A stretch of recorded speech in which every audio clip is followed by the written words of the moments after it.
साथीहरू नमस्कार। आज मध्य प्रदेश विशेष पाँचौं त अप्राविधिक सुब्बा वा सोसर। अब हामीले के पढ्नुपर्छ मध्य प्रदेश पाँचौं तहको लागि।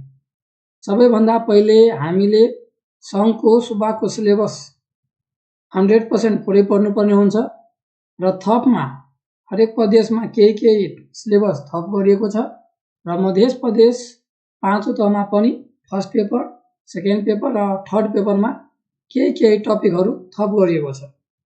र फर्स्ट पेपरमा हामीले के पढ्नु पर्यो भन्दाखेरि फर्स्ट पेपरमा हामीले तपाईको खासै धेरै थपिएको छैन मध्य प्रदेशमा। अब के पढ्नु पर्यो भन्दाखेरि आइक्यू त सेम हो। अब जीकेमा प्रदेश विशेष पढ्नुपर्ने हुन्छ।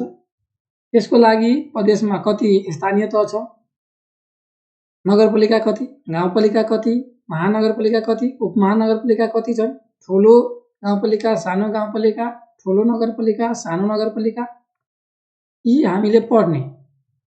त्यसपछि जनसङ्ख्या पढ्ने। अब सबैभन्दा बढी भएको जनसङ्ख्या भएको नगरपालिका, गाउँपालिका हैन। त्यसपछि हामीले क्षेत्रफल पढ्नुपर्ने हुन्छ। अब स्थानीय तहको क्षेत्रफल, त्यसपछि पदाधिकारी, प्रदेश लोकसभा आयोगको अध्यक्ष, मुख्यमन्त्री, प्रदेश प्रमुख, यी सामान्य कुराहरू हामीले फर्स्ट पेपरमा पढ्नुपर्ने हुन्छ। र थपमा फर्स्ट पेपरमा त्यो मध्य प्रदेशमा विशेष गरेर भएको त्यो धार्मिक स्थल, भाषा, संस्कृति, त्यसपछि जात जाति, यो सम्बन्धी सामान्य अध्ययन तपाईले गर्नुपर्ने हुन्छ।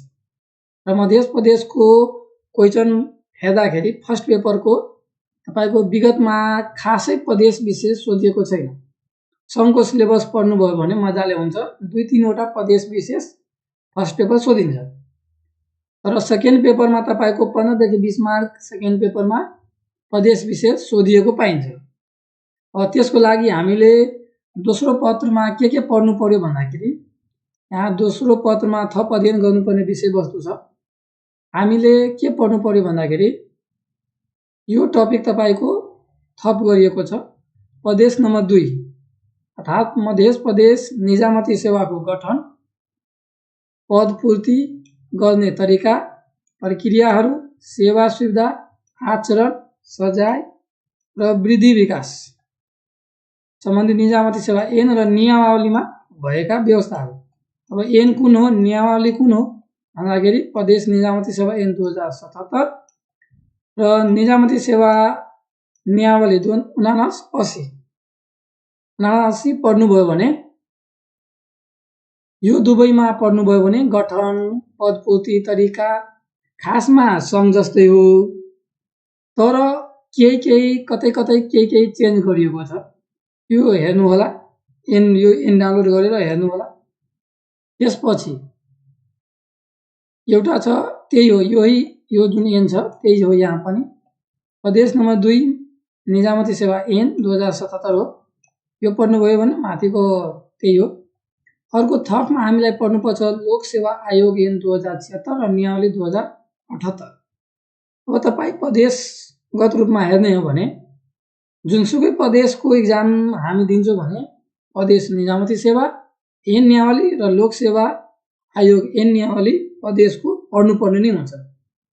सोही अनुसार मध्य प्रदेशको पनि लोकसेवा आयोग ऐन 2076 र नियमावली 2077 हामीले डाउनलोड गरेर यसमा पढ्ने कि यसमा खासै हैन। लोकसेवा आयोगको गठन, काम, कर्तव्य, अधिकार र त्यो पदपूर्तिका तरिकाहरू सामान्य रूपमा यति हेर्ने हो, पुग्छ। सेकेन्ड पेपरमा खासै थप गरेको छैन। यो र यो हो, 2 वटा टपिक छ।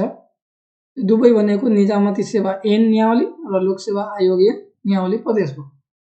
र तेस्रो पत्रमा थप अध्ययन गर्नुपर्ने विषयहरू अब हामीले के हो भन्दाखेरि त्यही हो। अब प्रदेश नम्बर 2 निजामती कर्मचारीको नियुक्ति, कार्य, सरुवा, बढुवा, बिदा, आचरण, अवकाश र विभागीय सजाय। यो अघि हामीले हेर्यौं नि सेकेन्ड पेपरमा, त्यही थर्ड पेपरमा पनि छ। हामीले प्रदेश निजामती सेवा ऐन 2077 र नियमावली 2079 पढ्नुभयो भने अघि पनि यही भन्यौँ हामीले, यहाँ पनि त्यही छ, सेकेन्ड पेपरमा पनि र थर्ड पेपरमा पनि। जस्तै सेकेन्ड पेपरमा तपाईँको नियुक्ति सम्बन्धी सोध्यो भने यहाँ सजाय सम्बन्धी सोध्न सक्छ। तर यो एनबाट सङ्घमा होस् वा प्रदेशमा होस् के सोधिन्छ खासमा भन्दाखेरि आचरण सोधिन्छ र सजाय सोधिन्छ र विधा पनि कहिलेकाहीँ सोधिएको पाइन्छ र सोध्नलाई तोकिएको सबै हो। तर खासमा यो तपाईँको विधा, आचरण र सजाय पढ्नै पर्ने अनिवार्य रूपमा हो। यति पढ्नुभयो भने तपाईँको पुग्छ। र अर्को थर्ड पेपरमा जुनसुकै प्रदेशको इक्जाम दिँदाखेरि हामीले प्रदेशको जुन सङ्गठनहरू हुन्छ त्यसको एउटा क्वेसन सोधेकै हुन्छ। त्यही छ यहाँ प्रदेश लोकसेवा आयोगको प्रदेश नम्बर 2 को। अब यहाँ भन्दाखेरि परिचय र कार्यहरू छ। अब प्रदेश लोकसेवा आयोगको परिचय पढ्ने, कति पदाधिकारी छ हैन, के योग्यता छ र इत्यादि पढ्नुभयो भने पुग्छ। र खासमा सोध्ने भनेको प्रदेश लोकसेवा आयोगको कार्यहरू सङ्घ जस्तै हो र प्रदेशमा केही यताउति गरिएको छ मात्र। अगाडि प्रदेश जोड्ने अनि लेख्ने त्यसरी गर्नुभयो पनि हुन्छ। अब प्रदेश लेखा नियन्त्रक कार्यालय, अब हरेक प्रदेशमा लेखा र राजस्व आय व्यय सम्बन्धी कार्यहरू गर्नको लागि प्रदेश लेखा नियन्त्रक कार्यालय हुन्छ। हामीले यो तपाईले गुगलमा सर्च गरेर यो कार्यालय खोल्छ र यसको परिचय खण्डमा गएर परिचयमा जानु होला अनि त्यहाँ यसको कार्यहरू लेखिएको छ। त्यसपछि प्रदेश सभा सचिवालय।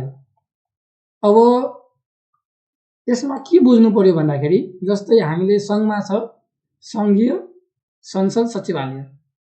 सङ्घमा के छ भन्दाखेरि संसद छ, प्रदेशमा प्रदेश सभा छ र प्रदेश सभालाई सञ्चालन गर्नका लागि सचिवालय हुन्छ। र यसको काम, कर्तव्य, अधिकार, परिचय कहाँबाट पढ्ने भन्दाखेरि यसको लागि हामीले प्रदेश सभा नियमावली हैन के छ प्रदेश सभा सचिवालय सम्बन्धी ऐन 2079 को दफा 3 र 4 यो मध्य प्रदेशको प्रदेश सभा सचिवालय सम्बन्धी ऐन, यो जुन ऐन छ यो ऐन तपाईले पढ्नुभयो भने प्रदेश सभा सचिवालयको कार्यहरू कतिमा छ भन्दा तपाईको गठन र स्थापना दफा 3 मा छ र कार्यहरू दफा 4 मा छ। यो ऐन डाउनलोड गर्नु अनि 4 र 3 हेर्नुभयो भने पुग्छ। यसपछि छ प्रदेश नम्बर 2 सरकारका मन्त्रालयहरू, आयोग, प्रतिष्ठान। मन्त्रालय भनेको मध्य प्रदेशको 12 वटा मन्त्रालय छ। अब आयोगमा लोकसेवा आयोग हो, अन्य आयोगहरू छन्। प्रतिष्ठानमा त्यही प्रदेश लेखा नियन्त्रक कार्यालय, अन्य कार्यालयहरू पर्दछन्।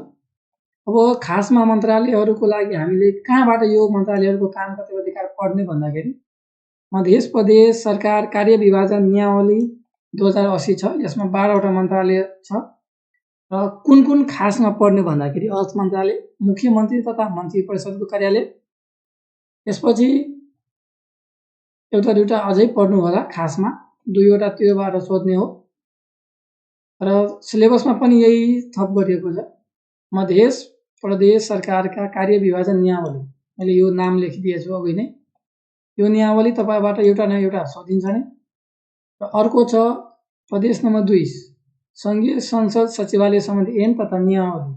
र यसको लागि कुन ऐन पढ्नु पर्यो भन्दाखेरि यो ऐन पढ्नु पर्यो। त्यही छ, माथि र तल यही छ। अब भएपछि पुग्यो। मध्य प्रदेशमा यति तपाईको थप गरिएको छ हैन। अब हेर्नुस्, अब यो सिलेबस हेर्दाखेरि तपाईलाई खासमा के लाग्यो होला भन्दाखेरि मध्य प्रदेश निजामती सेवा ऐन नियमावली, प्रदेश लोकसेवा आयोग ऐन नियमावली, प्रदेश सभा सचिवालय ऐन नियमावली यति पढ्नुभयो भने र एउटा प्रदेश सरकार कार्य विभाजन नियमावली पढ्नुभयो भने यो खासमा ऐनहरू छन्। र ऐनका भित्रका कुराहरूलाई यहाँ तोकिएको छ। यो पढ्नुभयो भने रिटेनमा यहीबाट सोध्ने हो। प्रदेश विशेष 15 देखि 20 मार्क तपाईको यहाँबाट आउँछ। र बाँकी सङ्घको सिलेबस पढ्नुभयो भने सङ्घको सिलेबस हुबहु प्रदेशमा राखिएको छ, सबै प्रदेशमा खासमा, र केही टपिक थप गरिएको छ। र तपाईको तेस्रो पद प्रशासनमा यो थप गरिएको छ। र सेकेन्ड पेपर सबैको त एउटै भयो। यसमा यो थप गरिएको छ, यति थप गरिएको छ, यति पढ्नुभयो भने तपाईको पुग्छ। र फर्स्ट पेपरमा मैले भने नै तपाईको खासै अरु प्रदेश जस्तो प्रदेश विशेष मध्य प्रदेशले सोध्दैन, बढीमा सोध्यो भने 3 वटा सोध्न सक्छ र सोधेको छ। त्यही स्थानीय तह सम्बन्धी पढ्ने, जनसंख्या, क्षेत्रफल हैन, ठुलो सानो र प्रदेश सम्बन्धी विशेष डाटाहरु के हेर्ने, प्रदेश लोकसभाको स्थापना कहिले भयो हैन, त्यसपछि यसको नामाकरण कहिले भयो, प्रदेश नामाकरण कहिले भयो, लोकसभाको स्थापना कहिले भयो, आयोगको पहिलो अध्यक्ष को हो हैन, प्रदेशको पहिलो अध्यक्ष को हो, हालको अध्यक्ष को हो, यी सामान्य कुराहरु पढ्नु भयो भने पुग्छ। र मैले यो भन्दा अघि गण्डकी प्रदेश विशेष भिडियो बनाएर हाल्दिएको छु, त्यो पनि हेर्नु होला। र यी टपिकहरु जुन छ, यो टपिक भित्र के पढ्नु पर्छ यसको नोट पनि म बनाउँदै छु। गण्डकी प्रदेशको पनि नोट तयारी अवस्थामा छ, अब केही दिनमा गण्डकी प्रदेश विशेष हालौला र त्यसपछि मध्य प्रदेश विशेष पनि यो भित्रको के पढ्नु पर्यो, के छ भनेर हाल्ने हो। अहिलेलाई खासमा के पढ्नु पर्यो, कहाँबाट पढ्ने, कसरी पढ्ने भनेर यो भिडियो बनाएको हो। र के पढ्नु पर्छ त्यो एउटा छुट्टै भिडियो लिएर म आउँछु। यसमा सबै कुरा तपाईलाई केही कतै खोल्नु पर्दैन, मैले सबै यस्तै भिडियोमा तपाईलाई लिएर आउने हो। अहिलेलाई यति पढ्नु भयो भने पुग्छ।